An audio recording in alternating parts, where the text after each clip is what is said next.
अगर लोग बेचारे सीधे साधे होते हैं, बाद मरतबा उन्हें कुछ समझ में नहीं आती। एक पठान मिला, पठान अभी हम सफ़र में थे ना, एक पठान जो है वो बेचारा तवाफ़ कर रहा था। ज़ोहर के वक्त में आकर उसने पूछा भाई ये तवाफ़ ख़त्म कब होगा? अरे पठान साहब कब से शुरू किया? बोले फजर से शुरू किया है, तवाफ़ ख़त्म ही नहीं होता।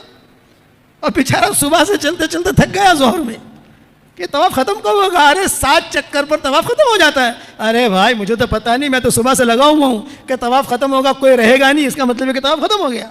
ये तो जो है चल रहा हूँ तो लोग आ रहे हैं, चल रहा हूँ लोग आ रहे हैं, सीधे साधे आदमी होते हैं। हाँ, मस्जिद क़ुबा में हम गए, एक बुढ़िया बैठी हुई कहती थी कि अल्लाह पाक तेरे नबी का उम्रा बहुत आसान है, तेरा उम्रा बहुत भारी है, कि तेरे उम्रे में बहुत थकती हूँ, तेरे नबी की उम्र में नहीं थकी। वहाँ जाकर 2 रकात नमाज़ पढ़ लो, तुमरे का सवाब मिलता है ना कि तेरे नबी। और एक हदिया और मुख्तसर सा, आजकल लोग बहुत परेशान हैं, जिसको देखो कारोबार नहीं है, कर्जा हो गया, जिन्नात परेशान कर रहे, नज़र लग गई, हसद है, और कर्जा चढ़ गया, कर्जा देता नहीं है, ये है ना भाई। हम तो जग पीर है ना, जग पीर, इसलिए हमको जो लोग पूछते हैं तो मैं उसका आसान इलाज बताता हूँ आपको।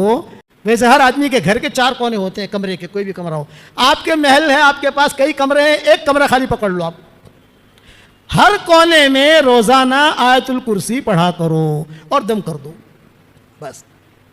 आपके 5 बेडरूम है तो 5 बेडरूम में पढ़ना ज़रूरी नहीं है, 5 बेडरूम में 3 हॉल है, सब जगह पढ़ना ज़रूरी नहीं है। आप एक बेडरूम को पढ़ लो, एक बेडरूम में, दूसरे दिन दूसरा बेडरूम पकड़ लो, तीसरे दिन तीसरा पकड़ लो, तो ऐसा। और अगर सबको नहीं करना है, एक ही में पढ़ते रहना है तो एक ही में पढ़ो। 4 कोनों में 4 मरतबा आयतुल कुर्सी पढ़ो तो इससे 2 फायदे होंगे। ये जितनी परेशानियां हैं वो परेशानियां भी दूर हो जाएगी इंशाअल्लाह, और अल्लाह माल भी बहुत देगा। ये हज़रत अब्दुर्रहमान इब्न औफ का मामूल था, रोज़ाना पढ़ते थे। अब्दुर्रहमान इब्न औफ कहते थे कि देखो ये मेरा मामूल है, मैं करता हूँ, अल्लाह ने मुझे 4 बीवियाँ दी, इतना माल दिया, जब उनका इंतकाल हुआ तो इतना सोना निकला उनके घर में से, जब उसको काटने लगे तो जो कुदाली होती है कुदाली भी टूट गई, इतना सोना था। और सेहतमंद थे अब्दुर्रहमान इब्न औफ, सेहतमंद।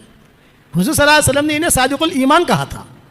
जब हुज़ूर का इंतकाल का वक्त करीब आया तो माएँ बैठी थी आपके इंतकाल से पहले, तो उम्मे सलमा ने पूछा, हज़रत आप तो दुनिया से जा रहे हो तो आपके बाद हमारे घर खर्चे का क्या होगा? ये सवाल किया था उम्मे सलमा ने कि आप तो जा रहे हो तो हमारा घर खर्चा, खाना पीना। तो हुज़ूर ने आंखें खोली और ये फरमाया कि एक सादिकुल ईमान आदमी आएगा जो तुम्हारा पूरा खर्चा उठाएगा। नाम नहीं लिया था, इतना जुमला कहा था कि एक सादिकुल ईमान आएगा वो तुम्हारा खर्चा उठाएगा।